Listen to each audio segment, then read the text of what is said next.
Australia had a particularly hard flu season this year, which may predict similar challenges for the US. Pascal Podchadkowski, Getty Images. Health officials are warning that the United States may have an unusually harsh flu season this year. But they stress that flu seasons are notoriously difficult to predict, and it's far too early to know for sure what may happen. The concern stems from several factors, including signs that the season started a few weeks earlier than usual. When you have an early start with regional outbreaks, that is generally not a good sign, says Anthony Fauci, who directs the National Institute of Allergy and Infectious Diseases.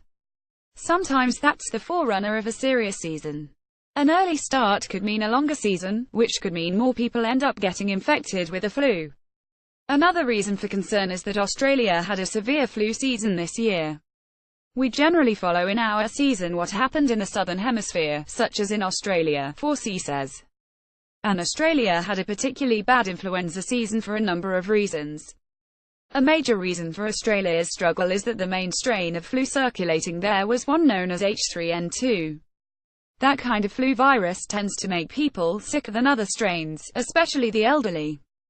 To make things worse, the flu vaccine appears to have been only about 10% effective against that strain in Australia. Part of the reason for that is that flu strains are constantly changing, and the H3N2 strain used to make the vaccine mutated during production of the vaccine.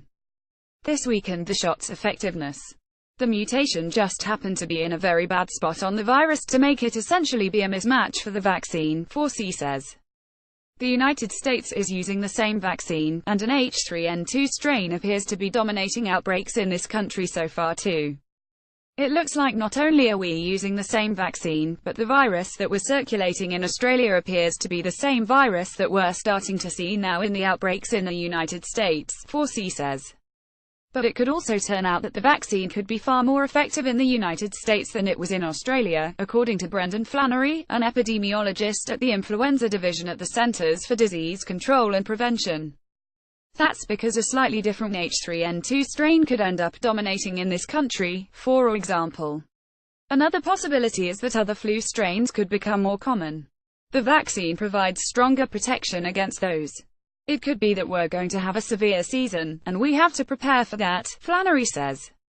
But it's early to make a prediction for this season. US officials also think they have a better system than Australia for estimating vaccine effectiveness.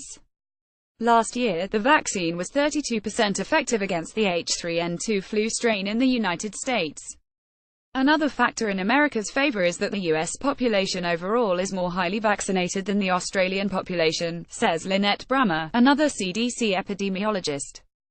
So you may get some indirect effects of more people being vaccinated here. Arnold Monto, a professor of epidemiology at the University of Michigan School of Public Health, also noted that there's evidence that Australia didn't use antiviral drugs as aggressively as it could have when treating the flu. Regardless of what happens this year in the United States, infectious disease experts say it remains crucial that as many people get vaccinated as possible. They need to get it not only to protect themselves but so that they don't spread it around to other people, their loved ones, folks at the gym, and at work, and at religious services, who are more vulnerable, says William Schaffner, an infectious disease specialist at the Vanderbilt University Medical Center in Nashville, Tennessee. No one wants to be a dreaded spreader.